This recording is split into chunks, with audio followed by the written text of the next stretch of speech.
افغانستان د اوسني حکومت ویان ذبیح الله مجاهد له BBC سره په خبرو کې ویلي چې افغان ځواکونو له لوري د پاکستان پر سرحدي سیمو نښتې ترسره شوې چې په پایله کې د ډیورن کرښې اخواته 15 امنیتي پوستې نیول شوې. د حقیقت نیوز چینل درنو کتونکو سلام، ستړي مشئ، وخت مو په خیر.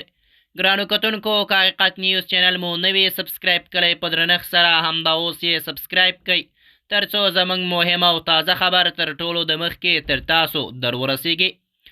د طالبانو ویان ذبیح الله مجاهد له BBC سره په خبرو کې ویلي چې افغان ځواکونو د پاکستان پر سرحدي سیمو عملیات ترسره کړل چې په پایله کې د پاکستاني ځواکونو 15 امنیتي پوستې افغان ځواکونو ونیول. د نوموړي په وینا دغه عملیات د سرحدي سرغړونو په ځواب کې ترسره شوي. هغه ادعا کړې په دغه نښتو کې یو شمېر پاکستاني سرتیري ژوندي نیول شوي. د پاکستاني سرچینو له قوله د مومند، باجوړ او یو شمېر نورې سرحدي سیمو کې د دواړو خواو ترمنځ نښتې هم ترسره شوي.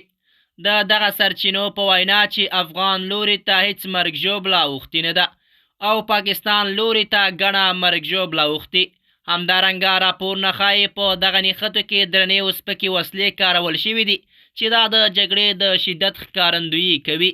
د سیمې وضعیت لا هم ترینګلی بلل کېږي او اندېښنه شته که حالات همداسې دوام وکړي ښایي نورې نښتې هم رامنځته شي. بله مهمه موضوع دا ده چې د ډیورن کرښې له ډېر وخت راهیسې د افغانستان او پاکستان ترمنځ یوه لانجمنه کرښه پاتې شوې ده چې وخت ناوخت پکې ورته پیښې او نښتې رامنځته کېږي. په ټوله کې دا یو حساس او مهم پرمختګ بلل کېږي، خو تر هغه چې د دواړو خواو لوري رسمي تایید یا رد نه وي شوی باید له احتیاط کار واخیستل شي. د حقیقت نیوز چینل درنو کتونکو زموږ د نن ورځې چمتو شوی خبر تر همدې ځای و. تر بیا مو په الله سپارم.